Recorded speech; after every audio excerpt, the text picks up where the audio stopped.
Today, we're going to be doing a live Q&A on how to get shippers as a freight broker in 2024. That's what we're going to talk about today. Nico asks, what do you think are the most vital questions to ask to try to set up the first customer meeting? Okay, good question. So there are a lot of questions that you can ask. They're not all good questions, right? So let me give you a couple of questions that I don't like. Questions that I don't like that freight brokers ask shippers are, so tell me, what type of products do you ship? You should already know that. If you haven't done your research, you should already know that. You asking that question to a shipper tells them that you have absolutely zero clue about their business. So why in the hell would they want to do business with you when you have no clue what they do? Okay, so don't ask that question. Questions that you can ask that will kind of help gather some sales intelligence and try to frame you as more of an expert and someone that's taking a consultative selling approach might be something like, so how do you see your role changing in the next 6 to 12 months? Or how do you see this challenge impacting you in the next 6 to 12 months, right? So those are the types of questions that they're not going to be able to answer with a yes or no. They're open-ended questions. They're going to have to actually have a dialogue with you, which is one of the key things that you need as a freight broker to get shippers. You have to have a two-way conversation. If it's all you talking and then they're just responding with yes or no, it's going to be a short conversation, right? So you need to get them talking. And so those types of questions will work really well. I actually have, so this is, I just put it in there, okay? You can see the link to it. You can go in there and get that link. Those are, what that is that is 8 killer sales questions that every freight broker needs to know, okay? So these are some good questions, like what are the top challenges that you're currently facing, right? What do you like most about your current provider? What's the decision-making process for adding a new transportation partner? How do you see your needs changing in the next 6, 12, 18 months, right? What would have to happen? This is one of my favorite questions. This is a question that I completely created. I'd never heard anybody ask this type of question before, and it works really, really well. It's number 5 on that list that you guys can check out at that link I shared with you. It's what would have to happen for your boss to give you a great review and possibly a raise in the next year? Maybe I can help. Great question. Okay. Now you have to have a little bit of rapport there in order to ask that question, but it is a really good question. So there's a bunch of questions there on that link that you guys can check out. It's in the comments. I did actually put it in the comments, so you guys should be able to do it there. So I hope that helps. Jordan, because this is about how to get shippers, I'm going to answer it. What would you say about freight load boards like UShip, Freightstar, and Veritread? I think they're garbage. I think that any freight broker who thinks they're going to get good quality shippers from a load board like a UShip or these other ones, they're bullshit. I've never, ever in 20 years seen a broker or an agent build a real business trying to bottom feed off of a load board that shippers trying to troll for cheap rates. I'm sorry, my opinion is so strong. Actually, I'm not sorry, but that's my opinion. No, I don't think that those are good sources to get shippers. I think the way to get shippers is to have a system on how to get their attention, differentiate yourself from the crowd, right? And then at that point, use social proof and some other strategies that I teach in my Freight Broker Sales Accelerator to actually secure relationships with shippers that have a need and not just trying to get cheap rates, because that's all the people on the load boards are trying to do. Or they're tiny shippers, right? They have one load that they ship a month or a couple loads a quarter. I mean, they're so small that they're going to be meaningless, right, to your business. So yeah, Jordan, that's my 2 cents. Hope it helps. Okay, Miramet says, what do you think is the most critical factor in maintaining strong relationships with shippers as a freight broker? It's very, very simple. Do what you say you're going to do. Follow through on anything you say you're going to do. If you tell them you're going to call them in 5 minutes, call them in 5 minutes, not 10 minutes. If you say you're going to send them a quote in 15 minutes via email, send the quote in 15 minutes, not 30 minutes. When you say something, you have to do it, which falls back on the whole concept of under promise, over deliver, right? As opposed to what a lot of freight brokers do, which is over promise, under deliver, right? So you don't want to do that. So that is the easiest way to maintain, that's the fundamental, that's the foundation, that's the baseline, because that is where your trust is built, right? When you get your first load from a shipper, they trust you just enough to give you an opportunity, but they're definitely not going to entrust a whole lot of business to you, right? They're testing you.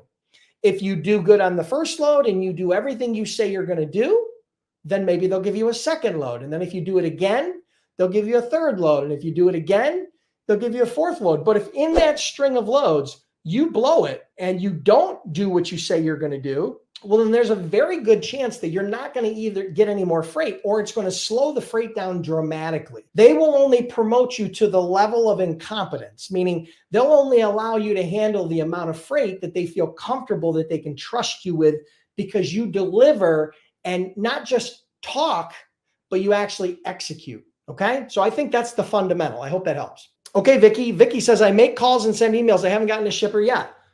Why do you think that is? I mean, it's very hard for me to answer a question like that because I'm not quite sure what it is you're doing.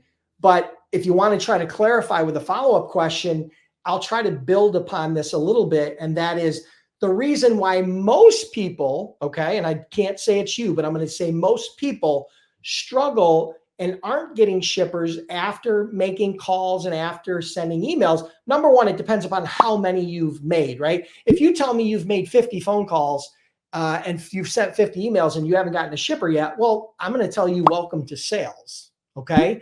Because that's not how it works, especially when you first start out. So you need to build a sales funnel. You need to develop a process and a system that allows you to get shippers consistently. And part of that is obviously filling your sales funnel and filling your sales pipeline, which is what we spend a lot of time on in the Freight Broker Sales Accelerator. But yeah, I think a lot of the reason why people struggle in that area is because they sound like everybody else. So maybe they pick up a generic script or one of these horrible freight broker generic scripts like, oh, hey, my name's Dennis. I'm a freight broker with XYZ. We could save you some money on your freight. Can I quote on your freight? Right? Terrible pitch. Terrible. Okay. Lots of reasons why it's terrible. Just don't do it. Another one. Oh, hey, my name is Dennis. I'm with ABC Logistics. We got trucks in your area, and I was just wondering if we might be able to move some of your loads. Terrible for a whole bunch of reasons that I don't even want to explain right now. Just don't do it. But if you create a compelling sales hook, which is a big part of what I teach in the Freight Broker Sales Accelerator, if you learn how to create a compelling sales hook that allows you to stand out from the crowd, differentiate yourself, and most importantly, get their attention so that they actually listen to you for 1 minute, right? So you can go into your presentation and so you can explain the value, then that makes all the difference. But what I find is that most people that are getting some sort of rejection, especially if they're in the startup phase, it's either the script they're using or they sound like they're reading or they sound mechanical, right? Those are two of the biggest challenges, particularly with freight broker startups that have started in the sales, trying to fill their sales pipeline and aren't getting a lot of feedback. If you have a follow-up question, let me know. Okay, question from Arthur. I have a question. What do you do when your phone call gets routed to AI? Okay, well, that's a good question. So let's say you call the main company line, right? The main company line. You got ABC Widget Company and they've got a published number, and you call that number and you ask for the shipping or logistics department or whatever. So, but you get routed into some sort of a AI call or phone system that's an endless, bottomless pit where you can never get anybody live. Well, here's what we know. Sometimes leaving a message will work, but most of the time it won't. It's worth leaving a message for a specific person if you can get to their voicemail box. But the problem is just leaving voicemails day after day, week after week are not necessarily going to get you the results that you're looking for. Now, if you have a compelling sales hook and you're able to convey that in your voicemail, right? Well, then that could make a big difference. That's part of what I teach in the Freight Broker Sales Accelerator, which is my winning voicemail blueprint, which is teaching how to do that.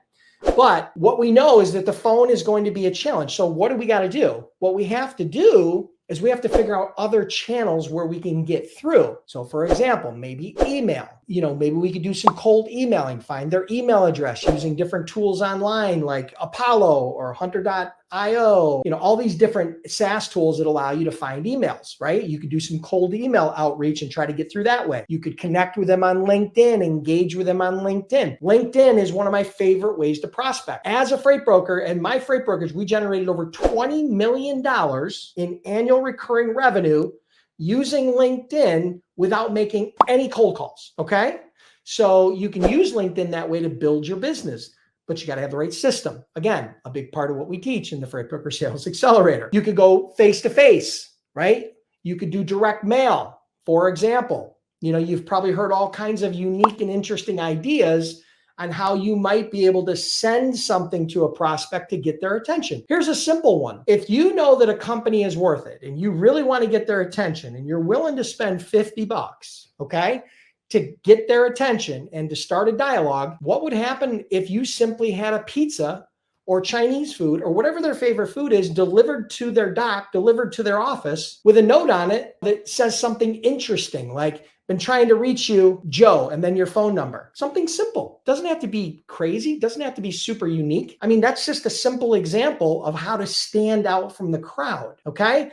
But the answer to your question is if you're struggling with the phone and you can't get through because of AI or technology, those are a couple of other strategies. The other thing you might be able to do is get through a different department. So go to marketing or go to sales or go to finance or accounting. And then, when you get into there and you get somebody live, what you want to do is you want to say, hey, I'm wondering if you can help me out. I think I got transferred to the wrong department. Could I talk to Joe in shipping and see if they can directly connect you to that person? That's another strategy that might work well. So there's a few things you can do. I hope that helped. All right. Nico says, you commented good hook to initiate a response back from a cold email.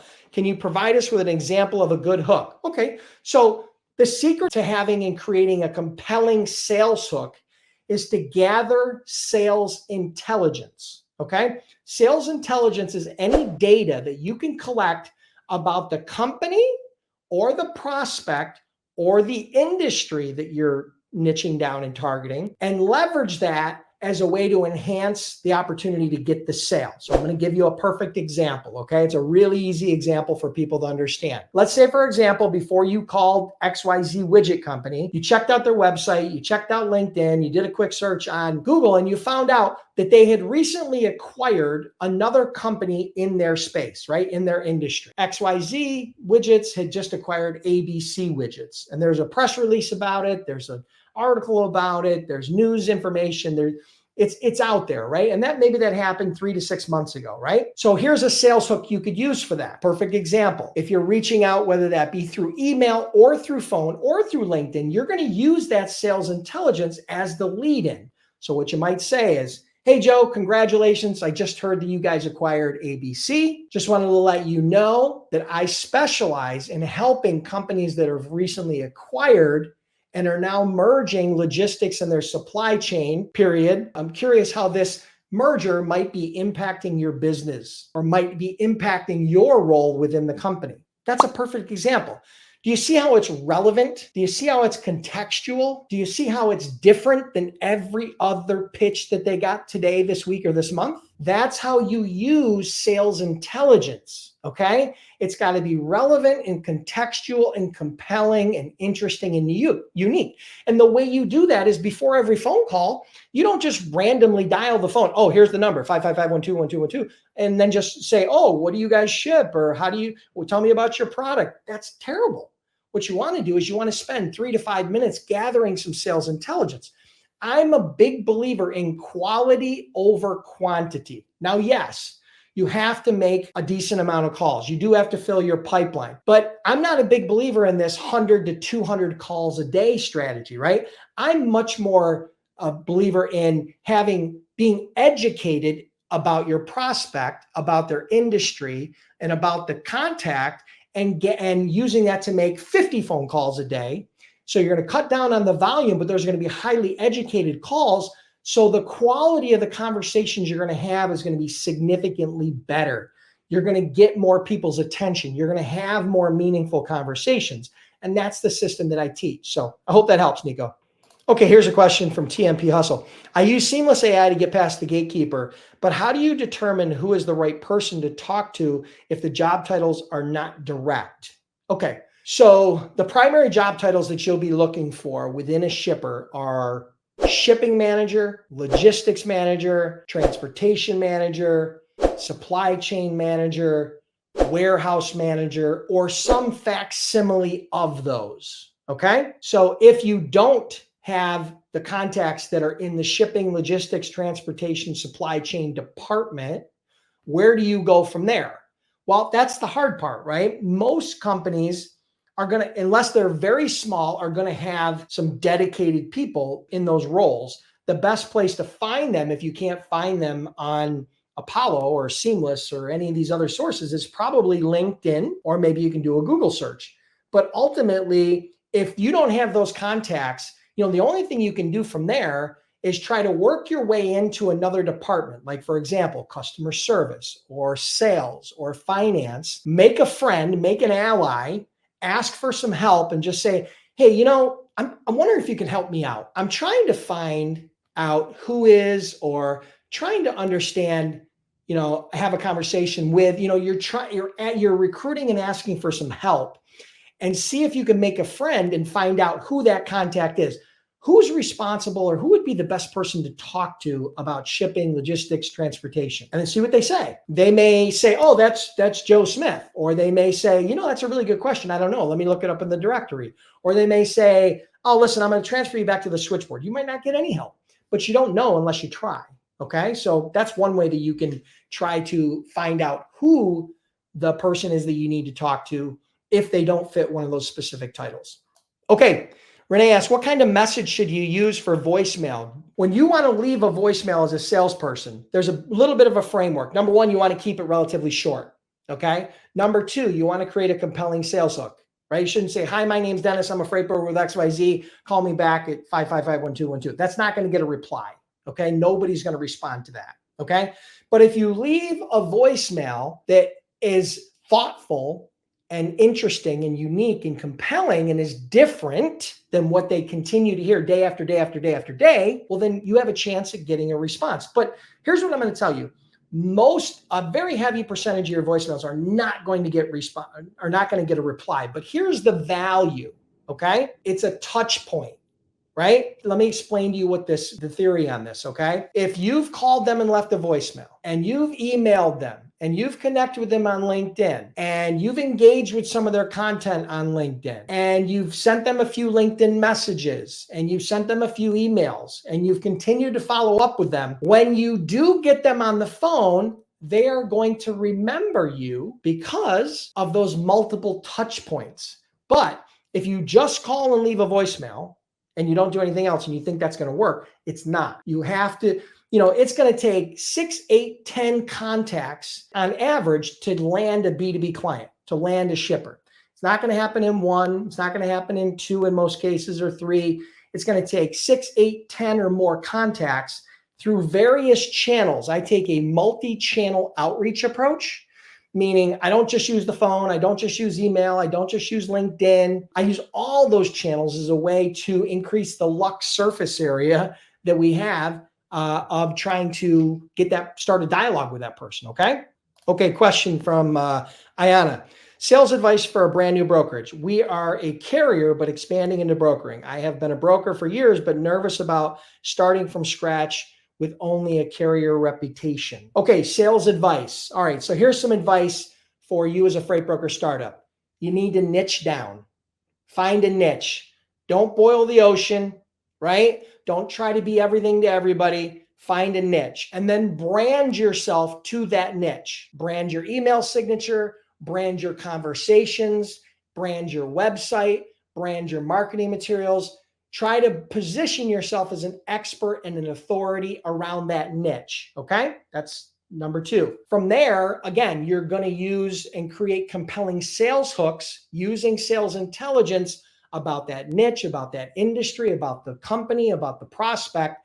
And your goal when you get them on the phone is to be different. You don't want to sound like everybody else, unless you want to get treated like everybody else. If you just want to get ignored, or you want to get hung up on, or you want to get instant rejection, well, then sound like everybody else and use those old, terrible sales pitch, right? Cold call pitch. If you want to stand out from the crowd, then you need to differentiate yourself. Okay. And so those are a few tips. I think those will get you going in the right direction. And if you guys are curious about becoming, not about becoming, but if you guys are curious about the Freight Broker Sales Accelerator, which is, I am going to be hand selecting a very small group. It's only going to be between 10 and 20 people that are going to be in that program. But if you want an opportunity to be a part of the Freight Broker Sales Accelerator, you got to get on the wait list. freightbrokerbootcamp.com/waitlist. It's the only way you can get in line and have an opportunity. You got to get on the wait list and we can get the ball rolling. Okay. And it's a brand new version 2.0 of the Freight Broker Sales Accelerator. I've enhanced it. I've made a lot of changes. I've added it based on customer feedback, based upon over 1,000 students that have went through the program. And so, yeah, get on the wait list. You know, Mayhem, this is a good question. How would you show confidence and experience as a broker that just started with no experience? This is a really good question. The key to this is to practice. I can't make it any more simple. You don't want to sound like you're reading. You don't want to sound like you're stumbling and bumbling. You want to understand the lingo. So that means, number one, you need to gather sales intelligence and truly understand who your target market is. That's one of the primary reasons why I like to niche down. If you're going to focus on the paper industry, then learn everything you can about the paper industry, manufacturing, distribution, all of it. Learn as much as you can. I mean, you don't need to have your PhD, but in a couple of hours of research, you could probably know more than 95% of the people in the world about the paper industry, as long as you can read and use Google. Okay, so educate yourself about your niche. And then before you make the phone calls, educate yourself about the company and the prospect, who the shipping manager, logistics manager is. Use LinkedIn, use Google, use their website, gather sales intelligence. And then again, it's like beating a dead horse, but create a compelling sales hook and practice the script. You have to have the ability to flow, right? You need to practice your outreach, your cold call outreach. I didn't always sound like this. I promise you, I didn't always sound like this, right? When I got my first sales job back in 1992, I was a sniveling, miserable, the worst salesperson that the company had ever hired in the history of the company. And I promise you, that's self-proclaimed. And I think they would agree if they were here today. I used to sit at my desk and I would mumble into the phone, and I was in this cubicle and I would talk, and I wouldn't want anybody to see or hear me. And it was terrible. I had zero confidence. Nobody was going to buy from me. So you have to develop that inner confidence that what you're saying is right. What you're saying is correct. You have to have enough confidence. There's that old adage, right? Fake it till you make it. And it's not my favorite saying, but you do have to exude confidence. And then every phone call, your confidence will build. And every load that you move, your confidence will build. And every customer that you get, your confidence will build. But the fact is that everybody is bad before they're good. It's just the process. I don't care what it is. I don't care if it's sales. I don't care if it's doing videos. I don't care what it is, whatever skill you're trying to develop, everybody is bad before they're good. Okay. And that's how it works. We have to work through that process. So I think some of the biggest things you can do is to have a mentor, a coach, and a real system, rather than just randomly trying to use these boring and ununique and non-compelling scripts that you find on the internet or that other coaches share with you, and figure out a way to be different. Figure out a way to have a multi-touch point outreach strategy using a compelling sales hook, understanding how to ask good questions and overcome objections, understanding how to develop and retain your clients, right? Those are the fundamentals of the Freight Broker Sales Accelerator, okay? And that's the reason why I put it together. I put this together a few years ago after having hundreds of people ask me for a decade to do it. And I didn't do it. And then a couple of years ago, I finally decided to sit down. The reason why I didn't, because I knew it was going to take me hundreds of hours to put this program together. So I finally put it together with a lot of feedback from students and people in the industry. And I launched it. And so far, over 1,000 students who went through that program, and we have a 9.2 out of 10 rating. That means out of the 1,000 students that have completed the program, we did an exit survey with them. And the ones that completed the survey rated us as a 9.2 out of 10. I would have been happy with a 7, ecstatic with an 8. We got a 9.2. Best program I ever put together. It's not cheap. It's definitely not free. But if you want to get on the wait list, freightbrokerbootcamp.com/waitlist. Question from Bashir. Can a 20-year-old get into the business? I'm currently reaching out to shippers through cold email and warm calling, but still don't have my MC yet. Currently waiting on a response from FMCSA. Yeah. As long as you're of legal age, 18 or older, you can become a licensed freight broker or a freight agent. So, I personally don't recommend that you do a lot of outreach to prospects before you are an agent or get your freight broker authority, because what if they say yes, and then you got to tell them, well, I'm waiting on my authority, right? It's not a good look, right? I wouldn't put the cart before the horse, right? I think that's what this is doing.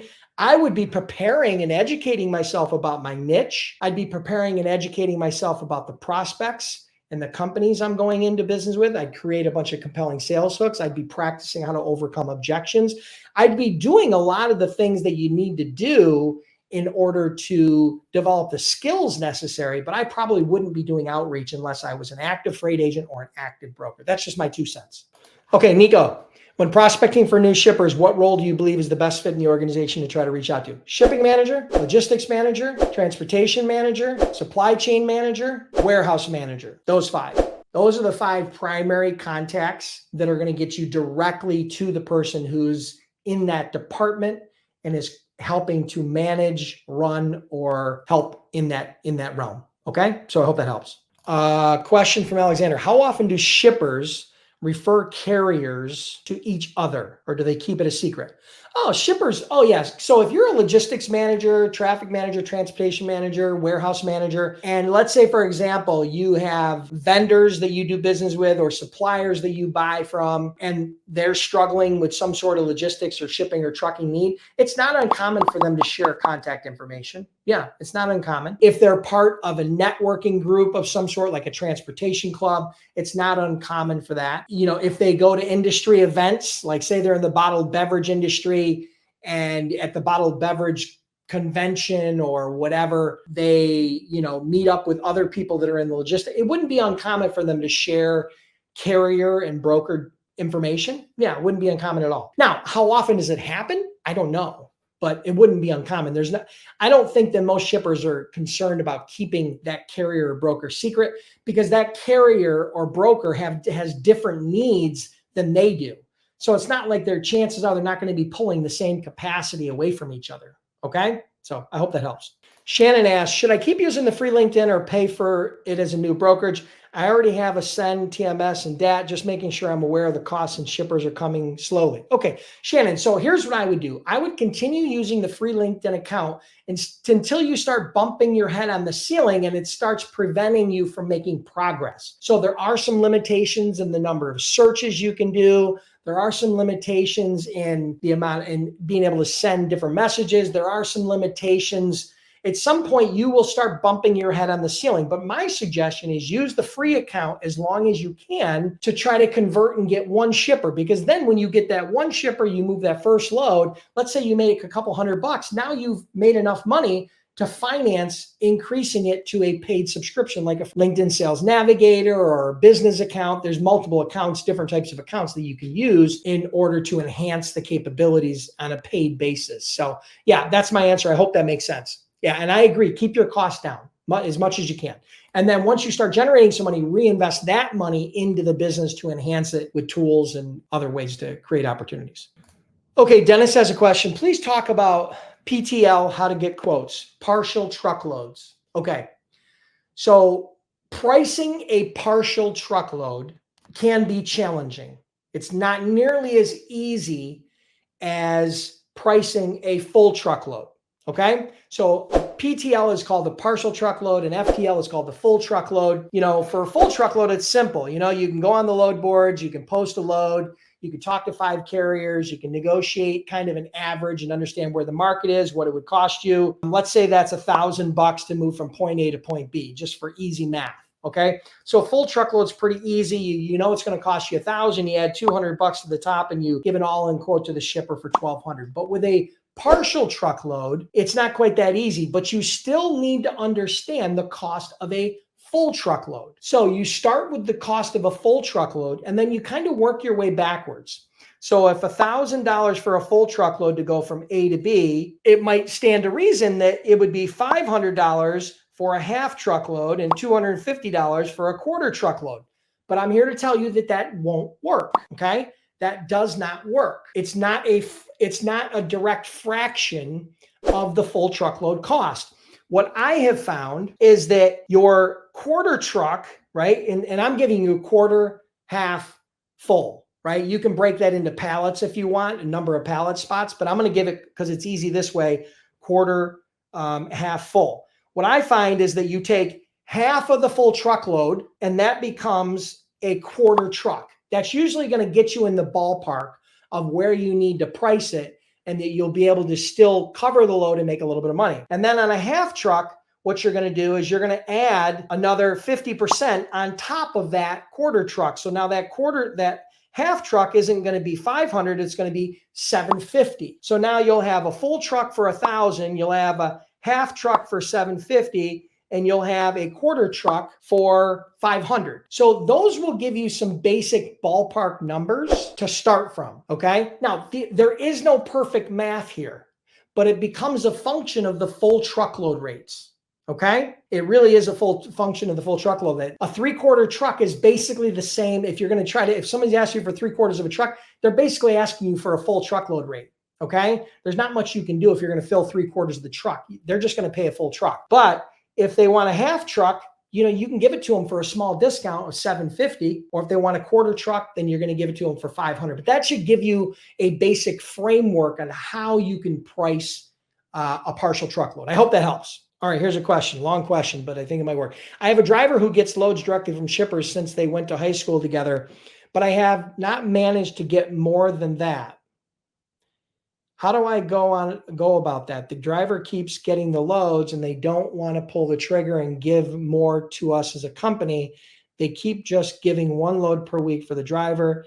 And I see them post a bunch of loads on DAT through the brokers. Do you have a suggestion for how to break the ice and get through to them and save them money? Okay, well, here's the secret. Okay, you have a driver that has a relationship with a shipper and he's getting freight for his truck and just his truck. Well, the reason why he wants to make sure he continues to get that freight, he doesn't want to give you all the carte blanche, because he wants to make sure he continues to get freight for his truck, because that's what's most important to him. So here's what you do. Simply offer him some sort of incentive to introduce you, and that anything that happens after that, beyond that, he'll get some sort of a commission, right? Show me the incentive, I'll show you the results, right? That's the incentive that you need to give him. He's not going to, cut his hand off, right? He's not going to just give away the farm. You got to give him some sort of incentive. So say to him, listen, if you do the introduction and you allow us to open this account up and we start doing 10 or 20 or 50 loads a week, here's what you could get.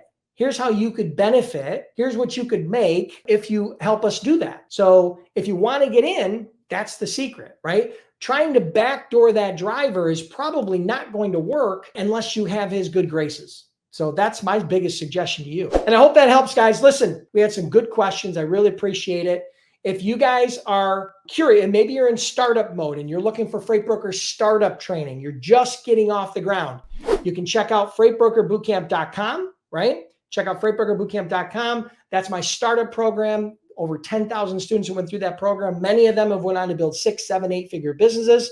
It's an A to Z, how to get started as a freight broker. It's the most cost-effective, comprehensive online freight broker training program. That's freightbrokerbootcamp.com. That's the startup program. Now, the Freight Broker Sales Accelerator is not the startup program. That's an advanced coaching program specific to freight broker sales and how to get shippers in any climate using my proprietary Freight Broker Sales Accelerator methodology. Okay, so have an awesome week. Have an awesome day. Get on that wait list, follow the instructions, and I hope to talk to you this week and get you enrolled in the new program.